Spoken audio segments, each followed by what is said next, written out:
بسم اللہ الرحمن الرحیم.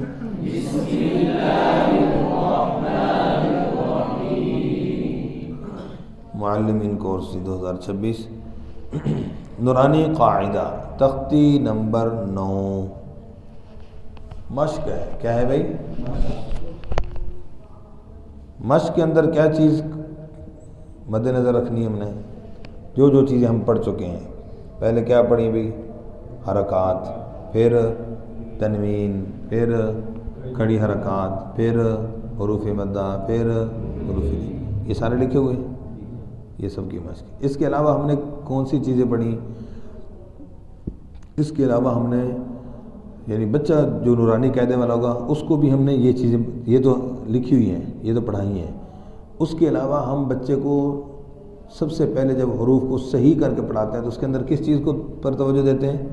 حرف کے مخرج پر. حرف کے تو یہ بات لکھ لیں. یہاں پر حروف کے جو مخارج ہیں ان کی بھی مشق ہو کہ کہیں غلط مشق نہ ہو رہی ہو حرف کے مخرج کی.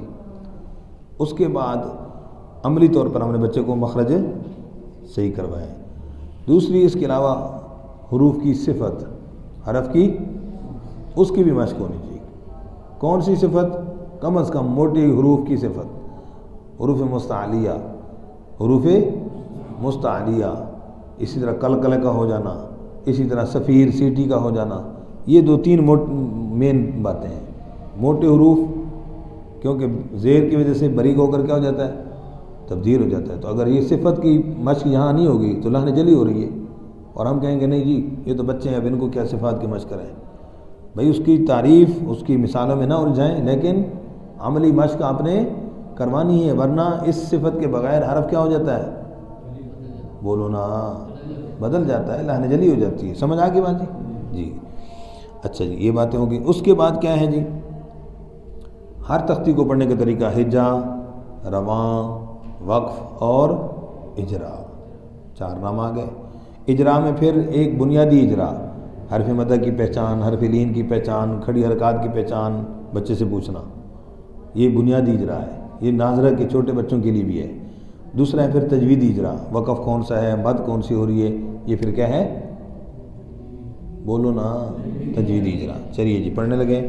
حمزہ کھڑی زبر آ، حمزہ کھڑی زبر آ، میم زبر ما، میم زبر ما، آم، آم، نون زبر نا، نون زبر نا، آمن، آمن، وقف، وقف، آمن. آمن. تو یہ جو وقف کا لفظ میں نے عرض کیا اس میں بھی وقف کہہ دیتے ہیں اکثر. وقف نہیں ہوتا. کیا ہے بھی؟ وقف. یا پھر بعض کہتے ہیں وقفن. یہ بھی ٹھیک ہے. ٹھیک ہے جی. اس کے اندر بھی جناب پوچھیں گے جی یہاں پر حرف مدہ کون سا ہے؟ جلدی جلدی بتائیں جی، جلدی بولو جی. جی یہ بتا رہے ہیں. وقف کون سا ہے جی؟ اچھا اس کا پتہ چل گیا. ٹھیک ہو گیا جی. اگلا رب پڑھتے ہیں پھر پوچھتا ہوں جی. حمزہ کھڑی زبر آ، حمزہ کھڑی زبر آ، واو کھڑی زبر وا، واو کھڑی زبر وا، آوا. آوا. وقف اسی طرح ہی ہے جی. اس کے اندر بتائیں حروف مدہ کون کون سے ہیں؟ شاباب بولتے جائیں جی، نیچے دیکھ کر بتائیں. الف مدہ جی آپ بتائیں بھائی باز صاحب جی. آپ بتائیں کون کون سا الف مدہ ہے؟ الف مدہ اور وہ مدہ. اب دیکھو ذرا غور کریں، نیچے دیکھ کے بتا رہے ہیں نا سارے ساتھی جی. جی فیضان بھی بتا رہے ہیں کہ دونوں الف مدہ ہیں، وہ مدہ نہیں ہے بیچ میں. اب کئیوں کو نظر آ رہا ہے کہ تینوں الف بھی ہے، وہ بھی ہے، یہاں بھی ہے. اب ذرا غور کرنے اس بات کو سمجھیں. دیکھو بالکل چھوٹی سی بنیادی بات ہے. دیکھو کھڑی زبر میں کون سا مدہ ہوتا ہے؟ وہ چاہے حمزہ کے اوپر ہو تب بھی الف مدہ، واو کے اوپر ہو تب بھی کیا ہوگا؟ تو یہ دیکھو آگے واو کے اوپر ہم کھڑی زبر ہے تو کھڑی زبر میں کون سا مدہ ہے؟ تو نوٹ فرما لیں کون سا مدہ ہے؟ شاباش. دیکھو اب دیکھو غلط فہمی ہو رہی ہے نا.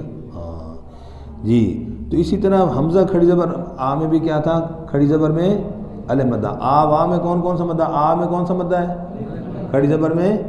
اور وا میں واو مدہ تو نہیں ہے؟ شاباش، چلو یاد رہ جائے گا جی. تو پیچھے وقف بالاسکان، آخری حرف کو ساکن کرنا. یہاں پر وقف کون سا ہے؟ بالسکون. وقف کیا مطلب؟ آخری حرف پہلے سے جی. تو حذیفہ کون سا آخری حرف پہلے ساکن ہے؟ وہ تو پھر وہ مدہ بن جائے گا. آخری حرف پہلا کون سا ساکن ہے جی؟ آخری حرف ساکن کون سا حرف ہے؟ الف مدہ. کھڑی زبر میں الف مدہ ہے، تو لہذا وقف میں ساکن بھی کون سا ہے؟ الف مدہ ہے. سمجھ آئی بات جی؟ سمجھ آئی کیا ہے بھائی؟ شاباش. حمزہ کھڑی زبر آ، نون زینی آنی، یا زبر یا آنیہ، تا دو زیتن آنیتن آنیہ جی. کھڑی زبر میں الف مدہ. وقف بالابدال، گولتا کو جی. حمزہ کھڑی زیر ای، آگے کیا ہے؟ ممکن غلطی کیا ہے؟ ای کو چھوٹا کر دیتے ہیں یا لا کو چھوٹا کر دیتے ہیں، دونوں میں سے ایک غلطی ہو جاتی ہے، برابر کرنا ہے. ایلا ایلا فا زیر فی ایلافی، وقف ایلاف. وقف میں عملی طور پر بچے کو کیا کروانا ہے؟ اپنے تھوڑا سا لمبا کروانا ہے، تھوڑا سا. تو اب اس کا نام مد عارض وقفی ہے.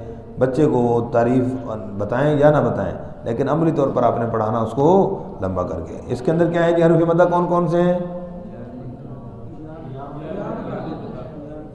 جی؟ یا مدہ اور لام مدہ تو نہیں ہے، لام کے اوپر ہے نا جی.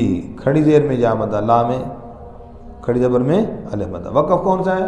بال شاباش، آخری حرف کو ساکن کر دیا. مد کون سی ہے؟ مد عارض وقفی. مد عارض تو یہ ایلافی اکثر وقف یوں کرتے ہیں، ایلاف ایلاف، تو مد بالکل نہیں کر رہا ہے. تو اس یہاں پر بچے کو یہ پریکٹس اس کی جو ہے عملی طور پر ہو جائے کہ وقف کرتے ہوئے کیا پڑھنا ہے؟ ایلاف.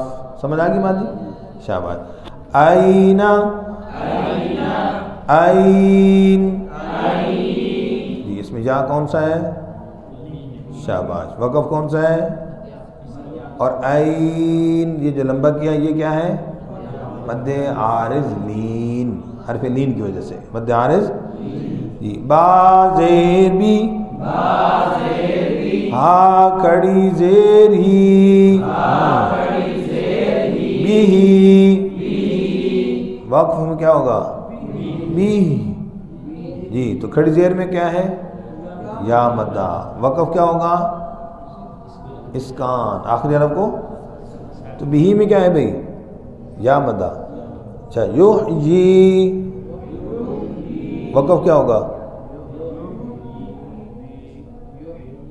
جی. اور بھی کا وقف کیا ہوگا؟ کیوں؟ اس میں کھڑی زیر میں کیا ہے؟ یا مدہ. یحیی میں بھی کھڑی زیر ہے، اس میں بھی کیا ہے؟ تو وہاں پر یحیی اور یہاں بھی کیوں؟ کوئی پوچھ لے تو پھر جی جی یا بھی لکھی ہے. اچھا جی جی. تو یہ وقف رسم کے تابع. وقف کس کے؟ اور حرکات یہ جو ہے نا، یہ کھڑی حرکات وغیرہ یہ وقف میں شامل نہیں ہے. ٹھیک ہے جی. تو اس لیے کھڑی زیر کے اندر جو یا مدہ ہے وہ ایک علیحدہ ہے. وہاں رسمن لکھا ہوا یا ہے، رسمن لکھا ہوا کیا ہے؟ یا ہے. اور اس کا پھر قاعدہ لمبا چوڑا ہے. تماثل پھر رسم کی وجہ سے دوسرے یا کو حذف کیا. اصل میں یا دو ہیں وہاں، اصل میں یا کیا ہیں؟ دو ہیں. لکھا ہوا ایک نظر آ رہا ہے، تو اثر کے اعتبار سے دو ہیں. تو اس لیے وہاں پر ضابطہ ہے جو تماثل پھر رسم کی وجہ سے حرف حذف ہوتا ہے وہ وقف میں ثابت ہوتا ہے، دوبارہ وقف میں وہ پڑھا جاتا ہے، تو اس لیے وہ جو حذف ہوا جہاں ہے نا وہ دوبارہ پڑھا جا رہا ہے، وہاں پر یہ ضابطہ ہے، ٹھیک ہے؟ تو یہاں یعنی اس زیر والے کو اس کے اوپر قیاس نہیں کریں گے۔ جی اجرا سمجھ آئے بھائی؟ کچھ مشق کریں گے اسی طرح؟ چلیے شاباش، جزاک اللہ خیر۔